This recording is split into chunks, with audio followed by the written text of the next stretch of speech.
All right, are you ready to sell your house? Well, today, Realtor Brody Nash from Century 21 joins us to share what buyers should know when there is a hot seller's market. So thanks so much for talking with us today. Having me back. Yeah. Okay, so just right off the bat, should the buyer get pre-approval? Absolutely. Yeah. The first step you want to do if you're thinking about buying a house is find a good lender. I have a list of those I can provide if you contact me. You may already have a local bank that you work with or credit union or something. Let's check out their options, but always get more than one quote, because the rates and the fees will vary greatly from one lender to the next. So that's a great first step. Otherwise, you may be wasting your time looking at houses that you can't afford. Right. There may be something in your credit report you're not aware of that would prevent you from getting a loan right now. That's stuff that those lenders can help you work through and figure out ways to get around those. Yeah, so I like that. So that's a good first step. Now, which app do you recommend for a home search?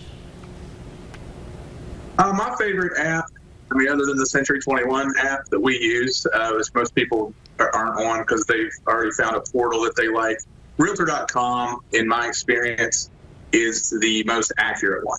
It's updated the fastest, it has the best information, and it's very user-friendly. So this is my favorite one. And if they're not going to download my app, then I like to refer people to Realtor.com's app. Okay. So, and also, what are some ways to make an offer stand out when there are so many, multiple offers? How do you make yours stand out? Well, obviously you want to be pre-approved like we talked about, but you want to get as far down the road with your lender as you can, meaning that they're going to ask you for a lot of information. They're going to want 2 years of W-2s or tax returns. They're going to want 30 to 60 days of bank stubs or bank statements. They're going to want your last months of pay stubs. So the more that you can get into them ahead of time, let them review it, and then try to get a conventional pre-approval if you can. If you can go conventional, that's the best loan.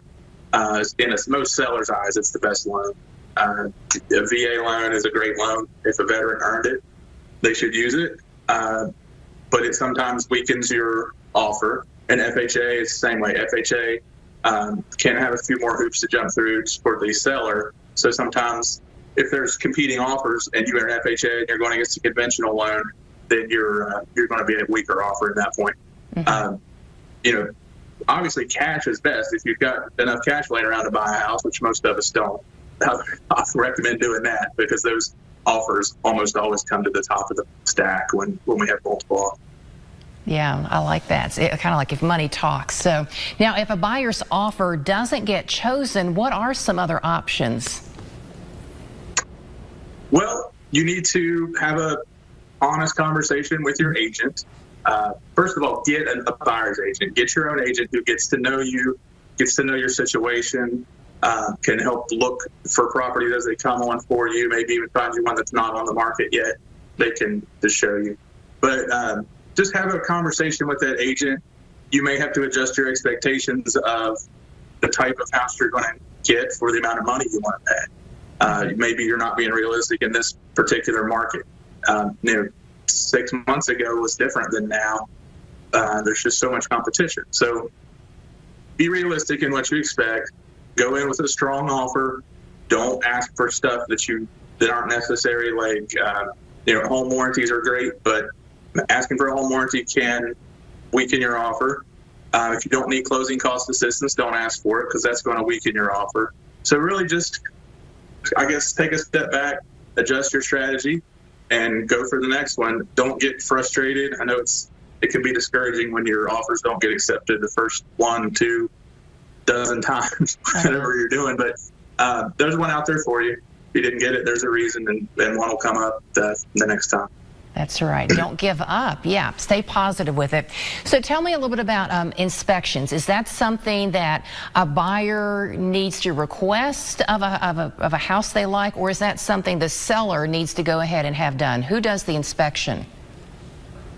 It is typical in our area and most areas that the buyer pays for it and obtains their own home inspection. It is not required. Nobody's going to force you to get a home inspection, but it's highly recommended. that is a way to make your offer stand out from others is by waiving your home inspection. But I would never recommend you do that because it's probably the biggest purchase you're ever going to make in your life. So you want to make sure that you're buying what you think you're buying, and there's not some hidden issues that you're going to have to deal with down the road that's going to cost you money that you may not have. So there is a possibility for the seller to do an inspection. It's called a pre-inspection. It's rare around here, but that's an option. But that's not used very often. Mm-hmm. Now that looks like a nice house that you're in right now. Is it available? Unfortunately, this one is not available. It was, I listed it last Friday. We had about a dozen showings over the weekend and 3 offers. And so it's under contract. But, and that's typical for right now. I listed one. I had 7 offers in the first weekend. So, you know, that's another reason to have a good agent on your side, is somebody as a seller and a buyer, somebody that can sort through those, can tell you the pros and cons of each, and really help you make an informed decision and protect you the process. The easy part of a realtor's job is the listing and the opening the doors. The part where experience matters is from getting that contract to the closing table, and that's the part where you can really cost yourself money. Yeah. Okay, so if someone listening to us tuning in right now, they want to get in touch with you, what's the best way for them to contact you? BrodyNash.com is my website. It should have all my contact info on there. I'm on Facebook, Facebook.com/BarbersvilleBrody. And my phone number is 304-208-6190. Call me or text me anytime. Great. Brody Nash with Century 21. Thanks so much for talking with us today. Thank you for having me.